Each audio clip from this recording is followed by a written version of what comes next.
Right now, you owe somebody something. Not money, a favor. Somebody covered a shift. Somebody drove you somewhere. Somebody got the last round in. You are carrying that around. You have not written it down, you have not forgotten it either. That running total in your head is older than money. Money is about 2,600 years old. The first coins turn up in Lydia, in what is now Turkey, around 600 years before the Common Era. Writing is older, about 5,200 years. And here's the part that should stop you. Writing was invented to keep track of what people owed. Not poetry, not law, not prayers, receipts. The oldest large body of text on earth is somebody's accounts. So where did debt come from? Why does it feel so different from money? And what happened when somebody worked out how to sell it? Here is the root. What the first writing actually says, the clay that came before it, the barter story that never happened, the moment a debt became a product, and the bill. Let's go.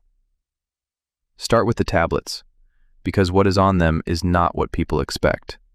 Go to Uruk in southern Iraq, somewhere around 3,300 years before the Common Era.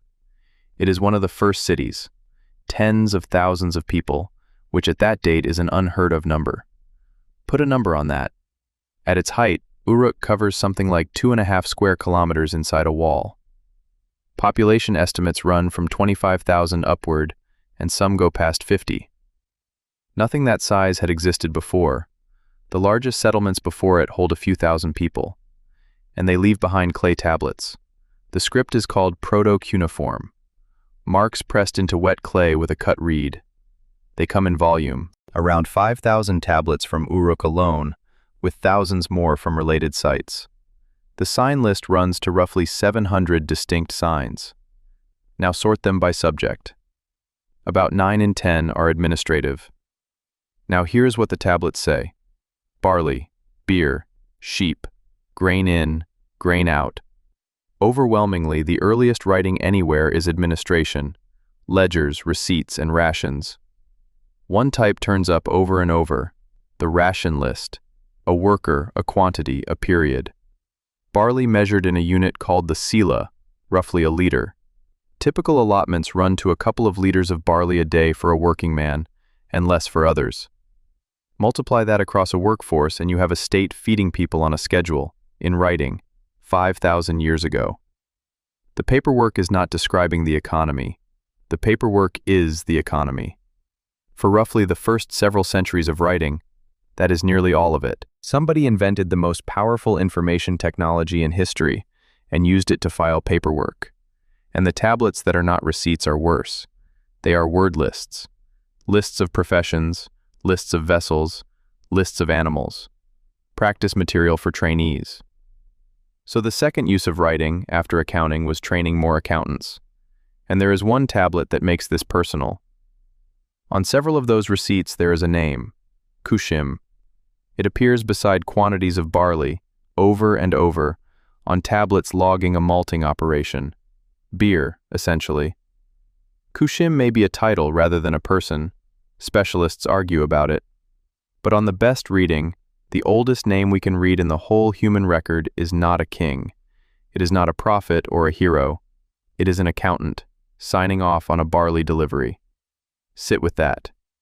The first human being whose name survives was doing the books. Now a check on all of this. Because writing was invented independently more than once. Mesopotamia, about 5,200 years ago. China, at least 3,200. Mesoamerica, roughly 2,500. Egypt is very early as well, and whether it borrowed the idea is argued over. Now look at what the oldest surviving texts are in each case. The pattern is not identical. In China, the earliest large body of writing is divination. Questions put to ancestors, scratched onto bone. So accounting is not a law of nature. It is what happened in Mesopotamia, and Mesopotamia is where our line of writing comes from. Now go back further, because writing did not appear out of nothing. Denise Schmant-Besserat spent decades on a category of object museums had mostly ignored. Small clay shapes. Cones. Spheres. Discs. Tetrahedrons. a few centimeters across, sometimes marked with lines. They turn up across the Near East from around 8,000 years before the Common Era. That is 4,000 years before writing. 4,000. For a long time, nobody knew what they were. Gaming pieces, maybe. Toys.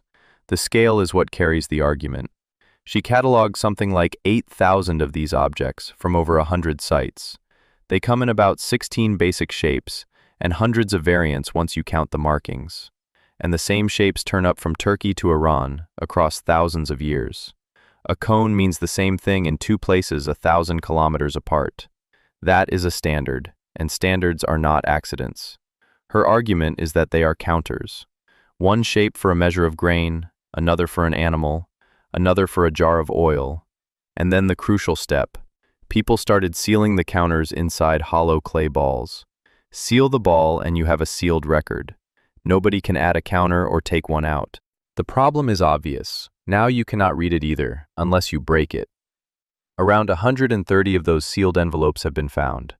Break one and the counters are still inside, matching the marks on the surface exactly. So they pressed the counters into the wet outside of the ball before sealing them in. Now the surface shows what is inside. Look at the outside and you know the contents. And then somebody noticed the ball had become unnecessary. If the marks on the outside carry the information, throw the contents away. Keep the flat marked surface. That flat marked surface is a tablet. That is where writing comes from, on this reading. Not from art, not from prayer. From a sealed record of who owes what. Now the honest part, because this account is elegant and it is also argued over. Not every specialist accepts the token to tablet line as a clean sequence. Some read it as one strand among several. The tokens are real and the envelopes are real. The tidy single origin story is the contested bit.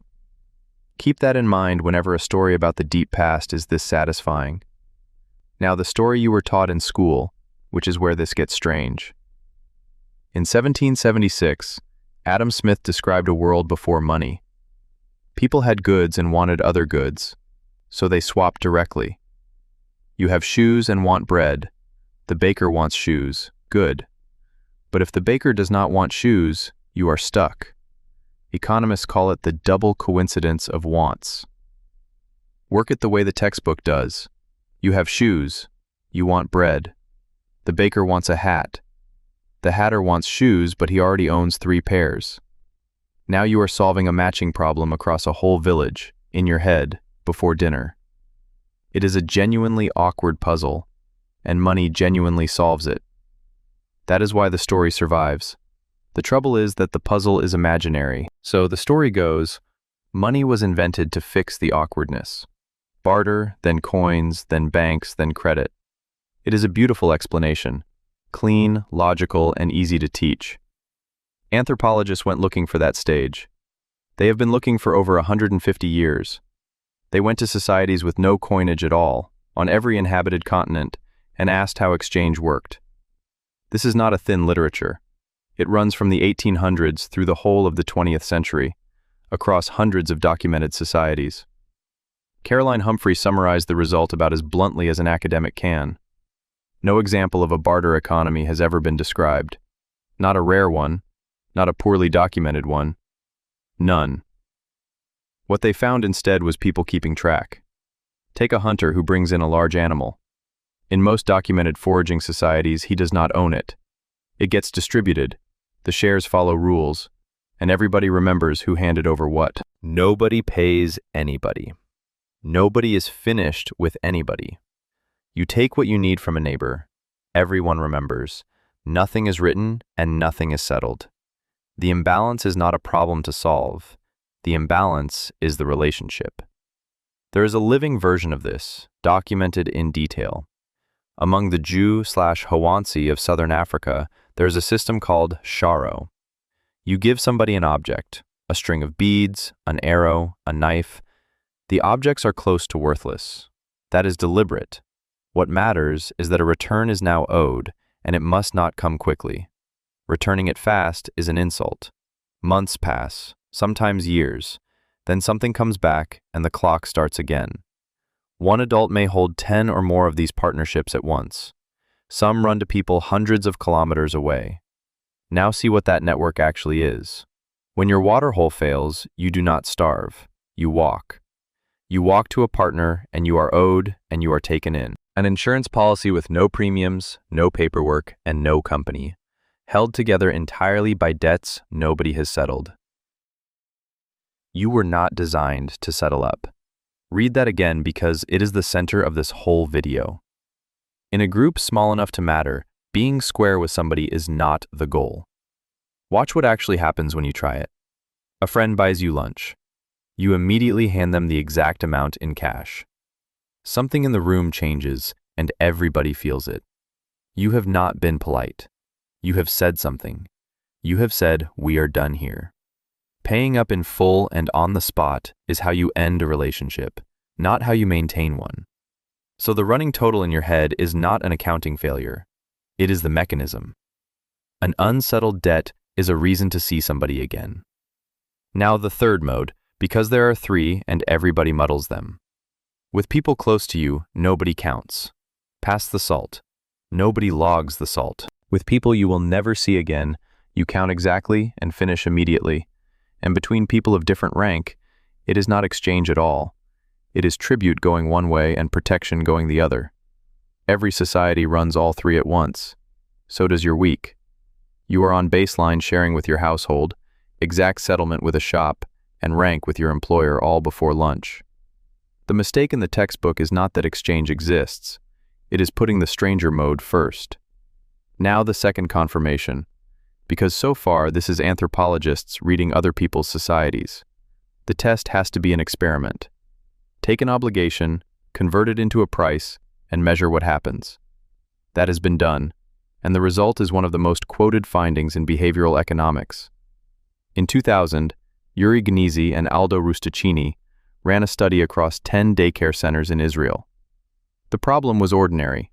Parents were turning up late to collect their children, and staff had to stay. So in 6 of the centers they introduced a fine, 10 shekels for turning up late. The prediction is obvious. Put a cost on lateness, and lateness goes down.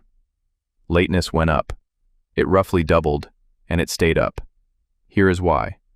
Before the fine, being late meant you had failed somebody who had stayed behind for you. That is a debt, and it is uncomfortable, and discomfort is a powerful regulator. After the fine, being late had a price, a small one. So parents bought it. The obligation had been converted into a purchase, and a purchase carries no shame at all.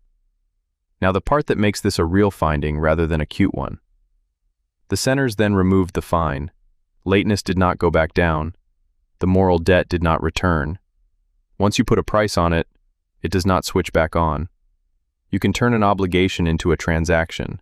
You cannot turn a transaction back into an obligation. Some of you are thinking, barter obviously happened. Fair question. It did happen, and the record is full of it. That is not the claim under dispute. Barter shows up in a specific place.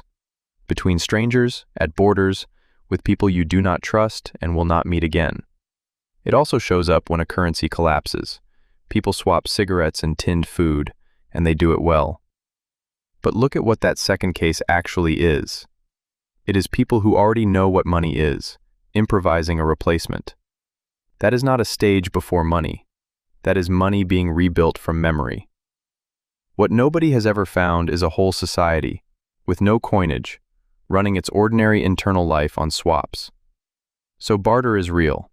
Barter as the first chapter is not. Now what a debt looked like before paperwork.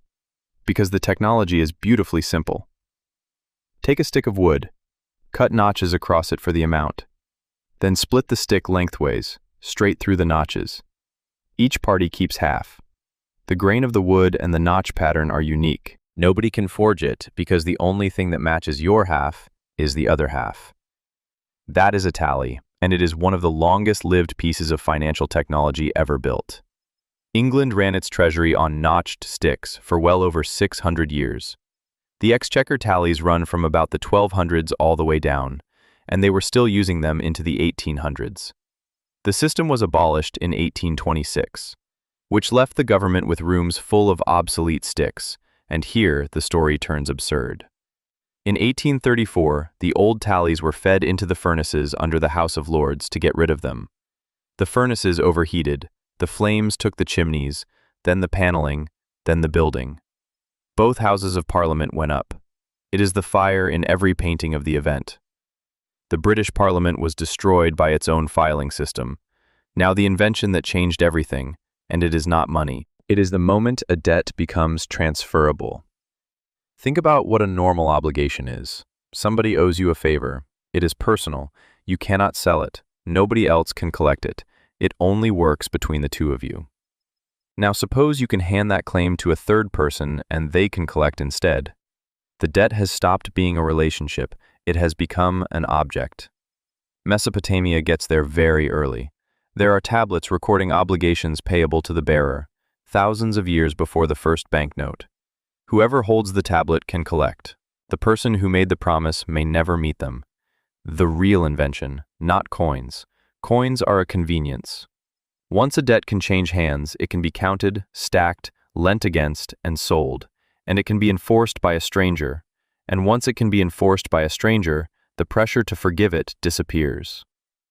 Now interest, which is where the arithmetic turns on you. The Sumerian word for interest is mash. The same word means calf.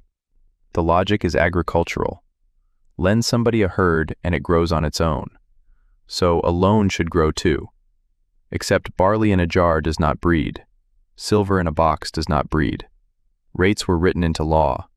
Something like 20% a year on silver and a third on grain. A contract reads like a form. So many shekels of silver at 1/5 a year before 3 witnesses, sealed and dated. 20%, compounding, in a world with 1 harvest a year. Now run that against a bad harvest. The debt grows on schedule, the field does not. You pledge the next crop, then the ox, then the labor of your household. This is where unfreedom actually came from for most of history, not from raids, from arithmetic. And Mesopotamia knew it, which is why they invented the other half of the system.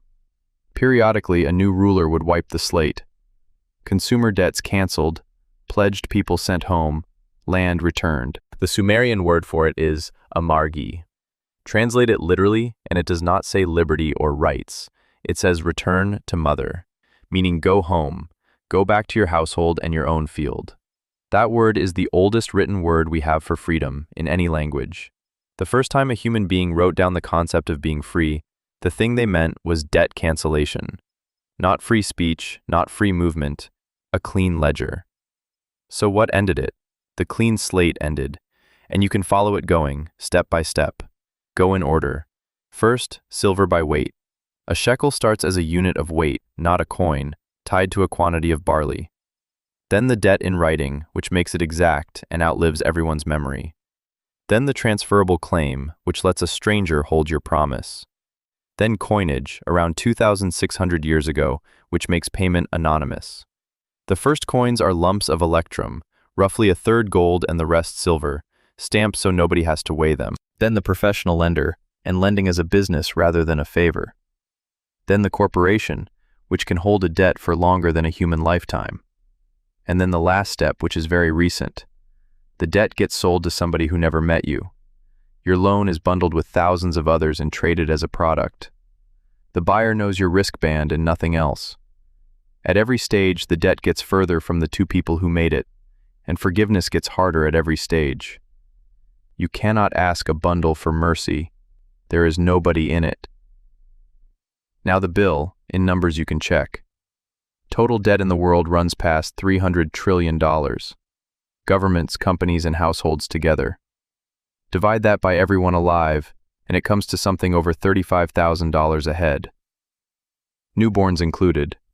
There is no ceremony where you take it on. In the United States alone, household debt sits above $18 trillion. And then the number that would have baffled Uruk, your credit score. A 3-digit figure, calculated by companies you did not choose, from records you cannot fully see. In the United States, the common scale runs from 300 to 850. It decides whether you get a home, often whether you get a job. The Sumerians had a word for wiping that clean. We do not have one. Bankruptcy exists, and it works, and it is deliberately painful, and it marks you for years. Amargi was the opposite. It was scheduled, it was public, and it was announced as a celebration. So what if debt was never really about money? What if the invention was not the coin? What if it was making a promise into something you can hand to a stranger? And what if that is why forgiveness disappeared? Not because we got harder, because there stopped being anybody to forgive you. Look at what that reframes. The oldest name in history is an accountant. The oldest word for freedom means your debts are gone. Between those two facts sits everything we call an economy. We traded a debt you could be forgiven for a number that follows you, and most of us never even knew it was gone. So go back to that favor you owe somebody. You still have not written it down. There is no interest on it. Nobody can sell it to a stranger. It is the older technology, and it is still running inside you, and it works. 5,000 years of accounting has not managed to replace it. Now I want to hear from you. 2 questions, and the second one is the real one. First, Kushim. An accountant or a job title? Pick a side.